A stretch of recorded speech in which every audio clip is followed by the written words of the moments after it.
Buenos días, chicas y chicos de segundo de bachillerato. Vamos a continuar con nuestras clases. El 27 de abril seguimos confinados, como bien sabéis, y en esta nueva serie de clases voy a intentar repasaros los temas. Obviamente he intentado hacerlo lo más rápido posible, pero en la vez anterior me iba a 20 y tantos minutos, entonces me daban ficheros de más de 1 giga y voy a partir de la pizarra ya medio escrita porque si no es imposible irme a menos de ese tiempo, ¿de acuerdo? Aparte los ficheros me salen de más de 2 gigas.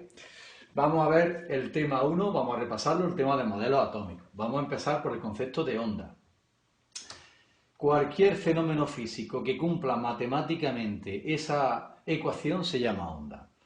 Le he llamado a esa función f d cuadrado de f respecto a x cuadrado menos 1v al cuadrado d cuadrado de f respecto a t cuadrado vale 0. Es la famosa ecuación de onda. Una solución podría ser f igual a seno de kx menos omega t, que bien conocéis los que dais física. Posteriormente, Maxwell unifica la electricidad, la óptica y el magnetismo y llega a la conclusión de que la luz es una onda electromagnética. En la parte del visible, ya sabéis que las ondas electromagnéticas son muchas y el visible es muy pequeñito, pero hay infrarrojos, ultravioleta, ondas de móvil, de radio, de televisión, infrarrojos, X, gamma, etcétera, etcétera. Fijaros que llega a la conclusión, ¿por qué? Porque los campos eléctricos cumplen una ecuación de onda y los campos magnéticos también, aunque no la he puesto ahí por razones de espacio, como podéis ver la pizarra es pequeña. Cumple la misma onda, con lo cual Maxwell, en torno a ese año, el año 1900, zanja la polémica sobre la naturaleza de la luz. Newton decía que era corpuscular, Huygens decía que era ondulatoria. Pues ya al final se ve que la luz es una onda y además es una onda electromagnética, es una onda especial. Esto lo vamos a usar porque ahora veremos que la teoría de Maxwell predice muchas más cosas. Aparte de esa ecuación de ondas para el campo eléctrico y el campo magnético, pues predice muchísimas más cosas. Vamos a ver ahora el punto 2, la evolución de los modelos atómicos. El primer modelo atómico serio fue el de Dalton. Dice que la materia está constituida por átomos y considera que esos átomos son indivisibles, lo cual se cumple prácticamente en la mayoría de las reacciones químicas, con lo cual la teoría de Dalton era la mejor conocida en su época porque es capaz ya de describir científicamente, usando el método científico, las reacciones químicas, cosa que no había hecho ninguna teoría atómica anterior. Posteriormente, Thomson, estudiando los tubos de rayos catódicos, se da cuenta de que esos rayos, esos puntitos, interaccionan con los campos magnéticos, con lo cual la materia tenía que tener otra propiedad no contemplada anteriormente. A esa propiedad se la llamó carga. Entonces, el modelo que propone Thomson es que los electrones estén como las pepitas en una sandía y que los protones sean la parte roja en una distribución de carga positiva. La materia es neutra, tiene que haber el mismo número de cargas positivas que cargas negativas. Fijaros que este modelo ya engloba al anterior, porque explica lo que es el anterior, pero además suponiendo que tiene carga. Eso es lo que tiene que hacer cualquier modelo científico.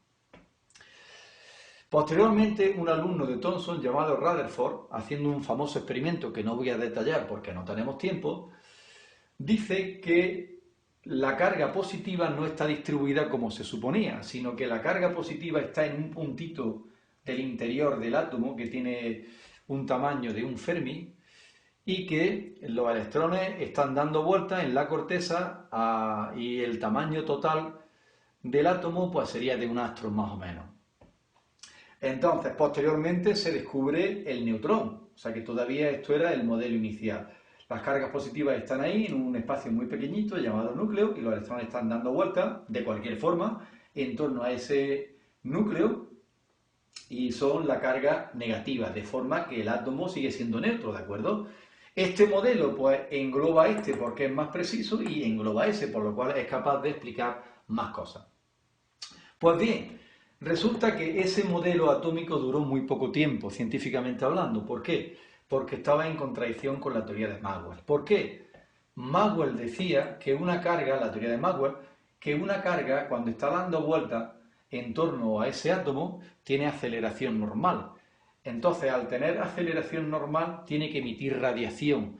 Al emitir radiación pierde energía, entonces ese átomo terminaría colapsando en el núcleo y no cumpliría ese modelo atómico, el principio de conservación de la energía, que siempre se ha cumplido. Es un principio extraño que dice que hay por ahí un número que no cambia, pero hasta el momento siempre se ha cumplido, ¿de acuerdo?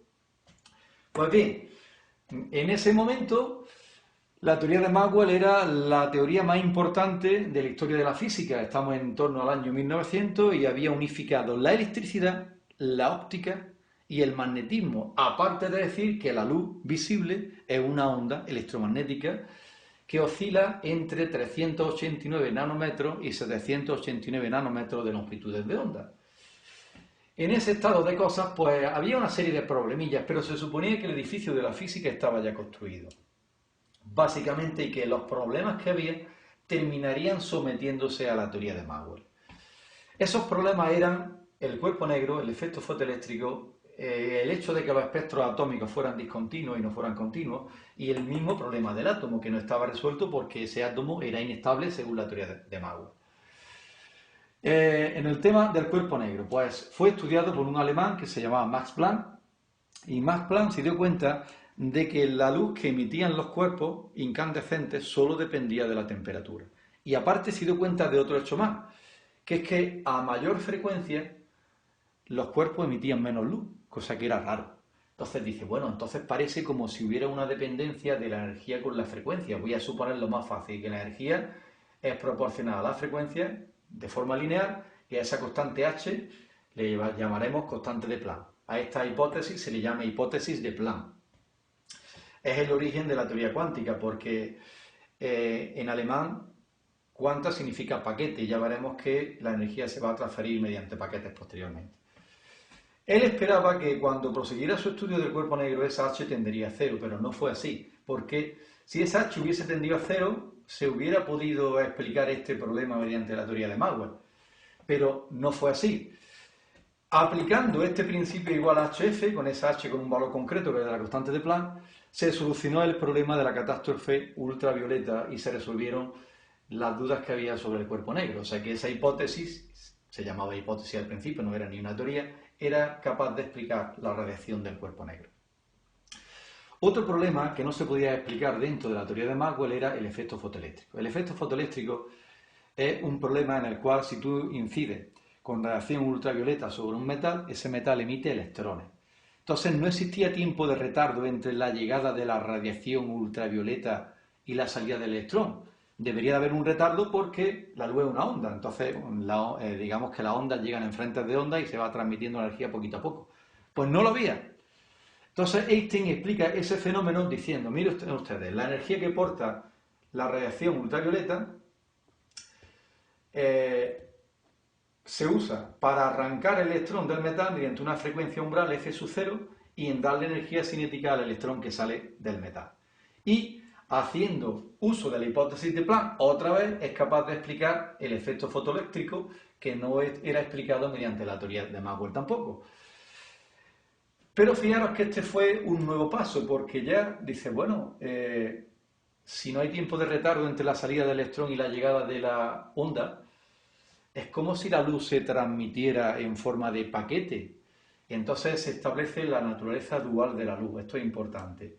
La luz tiene, el visible, tiene naturaleza dual. O sea, es como si se propagara como onda e interaccionara como paquete energético y con energía HF. Es lo que insinúa Einstein. Y además resuelve prácticamente el problema, pues todos los experimentos se explican aplicando el principio de conservación de la energía, como veis.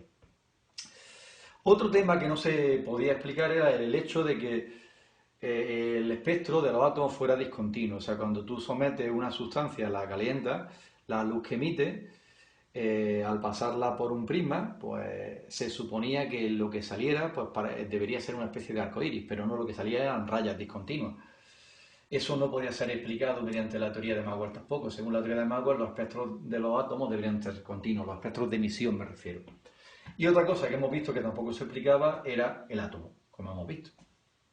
En ese estado de cosas, en torno a 1900 y poquito, pues llega Bohr, que era alumno de Rutherford, y dice, bueno, me voy a inventar unos postulados para explicar los hechos experimentales, sobre todo de que se mantenga ese modelo de átomo y que explique los espectros. Entonces, esos postulados que explicaban eso eran, vamos a suponer que la materia está formada por átomos, pero esos átomos, los electrones están girando, en vez de estar en cualquier sitio, como en el modelo de Rutherford, girando en torno a ese núcleo con sus protones,